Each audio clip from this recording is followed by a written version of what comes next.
Thank you very much. Well, thank you for this opportunity to share our presentation this afternoon. So my name is Martin Ward, and I'm an Associate Professor of Chinese and Japanese Translation at the University of Leeds. I'm also the academic lead on collaborative online international learning at Leeds. And I'll be presenting this afternoon together with my colleagues, Ayako, Dr. Ayako Yoshino and Dr. Eve Smith. You will see them in just a moment. You can also see that Eve Smith is joining us. You can see how committed we are to this presentation because she's in China and it's past 10 in the evening. Oh, okay. Wow. So, here she is. She's still awake. So very, very impressive. So we will share our presentation this afternoon on joining the dots, moving towards a coherent institutional approach to COIL, collaborative online international learning.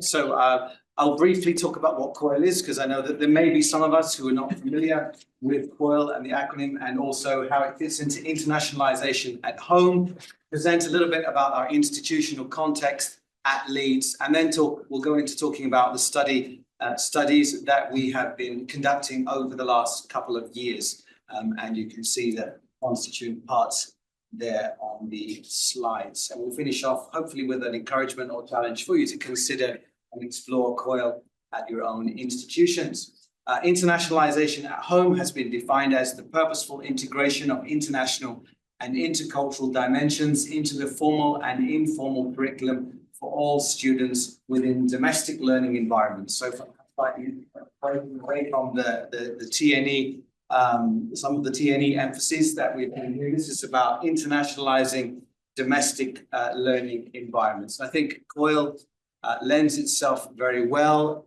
to that. This acronym COIL was coined by the State University of New York in the early 2000s and stands for Collaborative Online International Learning, refers to mainly in-module course or in-course learning activities which bring together university students in at least 2 different countries to collaborate on one or more learning tasks. It's collaborative because it brings together students in different countries to work together in mixed groups. Of course, it's online. It involves synchronous and asynchronous elements. These can be synchronous classes and meetings, and also asynchronous collaboration through various tools and platforms. Evidently, it's international. This refers to cross-border remote collaboration between students, and of course, it's learning. It fits into teaching arrangements at both institutions to support students achieving defined learning outcomes at both institutions, and involves interactive problem solving, task-based learning, etc. This COIL affords students rich interaction with their peers overseas. Of course, it's inclusive. They don't need to go anywhere.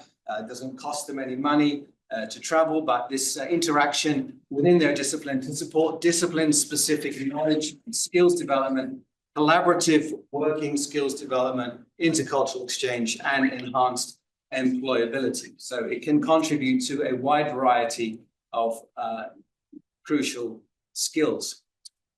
We're coming from the University of Leeds, which is a research-intensive university, one of the Russell Group institutions, where research obviously has one of the central emphases of the institution. The institutional international and student education strategies present a commitment to inclusive global study opportunities and developing engaged global citizens. But previously, before the last couple of years, there was no institutional resources to scale up COIL at the institution. As of about 2021, there were 2 full-length COIL modules being run at the institution, one with the University of Utrecht in the Netherlands and one with the University of Kentucky in various disciplines, and one partial short COIL, which I've been running myself in translation teaching with colleagues in other countries. But we had no COIL community of practice or dedicated resources in existence. Nevertheless, the literature really demonstrates the vast benefits for students and staff of scaling up collaborative online international learning within student education. I won't read all of these off, but you can see at a glance enhanced language learning, enhanced opportunities for students to collaborate and network with peers overseas, developing intercultural awareness, employability skills, and so on. Great benefits for staff as well, including pedagogical innovation, incorporating international research into collaborative learning, and opportunities for interdisciplinary understanding as well. So the literature, and there's a vast and ever-growing body of literature on COIL demonstrating the benefits of COIL, but also critically exploring how it can be improved, enhanced, decolonized, and so on and so forth. So we set out in 2023 with a project funded by the institution's Institute for Teaching Excellence entitled Internationalizing Student Education at Leeds through Embedding COIL. And we set out with 3 research questions. And this research project has been concurrent with my starting the role as lead for COIL at the institution. But the research questions that we've set out to explore are: what value do academics place on internationalization at home and COIL, and how do they perceive its role in implementing the institutional strategies? What barriers and opportunities for COIL do academics at the institution perceive? And how do students perceive the value of global citizenship and COIL for their studies? And we'll give you an introduction to kind of the 2 phases or 2 parts of our study. And if the slides work well.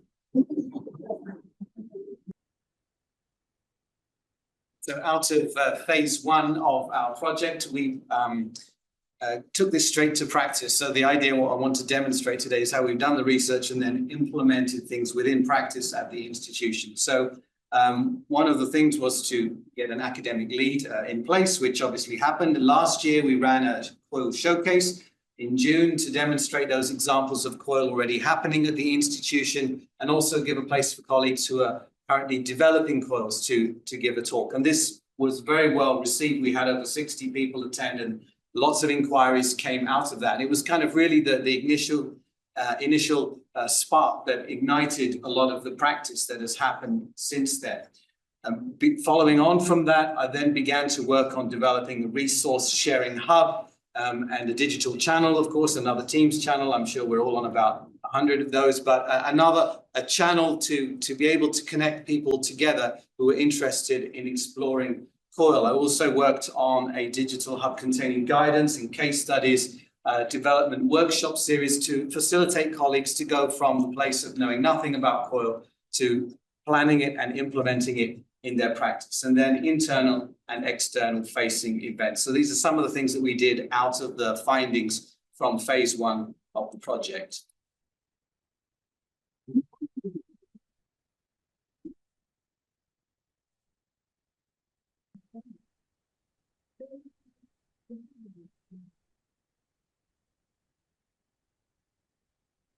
So based on the findings from the phase 2,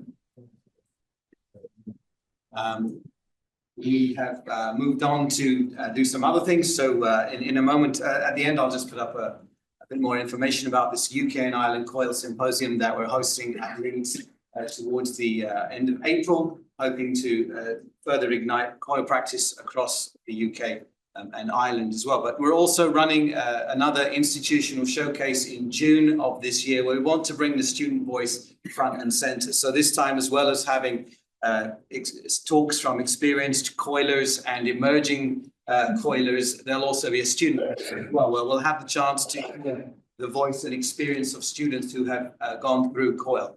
So we can continue to learn from that, as you've seen in the presentation, what we've learned already from surveying students and those focus groups as well. We'll also be working on decolonizing COIL and developing further resources to enhance the student experience of COIL going forwards. And we want to continue our research to continue to underpin the practice of COIL at Leeds and produce, develop, create further evidence that can help guide us as we critically explore how to improve and further enhance our COIL practice. A few references here on the slide. I was going to do a VVox. I'll skip over that and just leave us at the end of the presentation with this QR code. If you are interested in this event, which we're running in Leeds towards the end of April, please do register and come along. It is an in-person symposium, but that's the end of the presentation. Thank you very much. Thank you very much. Do we have any questions, though? There are probably time for just a couple of questions for Martin or the colleagues. Go ahead. I have a question about scalability of COIL. You think, what is your view about scalability and amount of resources and impact on staff that it takes to implement COIL in a university? And what's the situation in Leeds about that? Thank you very much. Yes, I mean, that's a really fundamentally important question. If we want to scale up COIL, like how can we do it? And I would still say that after a couple of years, we're still in that initial phase of getting some things launched, but certainly you need workload capacity for academic and professional service colleagues. So that needs to be there. You need the support of digital education colleagues and various other colleagues to do that. Now, how much each institution wants to put into that obviously depends on the institution. And I think one thing about COIL is finding an approach which suits the institution, because I've attended, I've engaged quite a bit with institutions in North America and other places and seen the vast resources that they've put into COIL and the almost top-down approach to COIL, which I don't think would work in my institution and may or may not work in yours as well. So my simple answer would be that I don't think it takes millions. I don't think it takes massive resources, but I think it does need the support of senior leadership. That's one thing that came through in some of those staff-facing focus groups that we did. And I'm thankful to say that we do have that support from senior leadership who have provided the workload and released the workload of a few colleagues where it's needed and the resourcing. So that is needed. I don't think it takes millions, but I think one of the things is inspiring colleagues who are already tired, who are already overworked, to see how this is beneficial both for them and for the students. It's not some kind of fad or gimmick or something, but this is something which helps to put flesh on the institutional strategies, is hugely beneficial for students, but also for them. And I think that's equally as important as, the resourcing, because I can talk about it as much as I want, but if people are like, that's not interesting, then it's no use. So yeah, you can put into it as much, an institution can put into it as much as it wants, but to be effective and to really scale up, there needs to be workload time for relevant colleagues to an extent. Okay, thank you.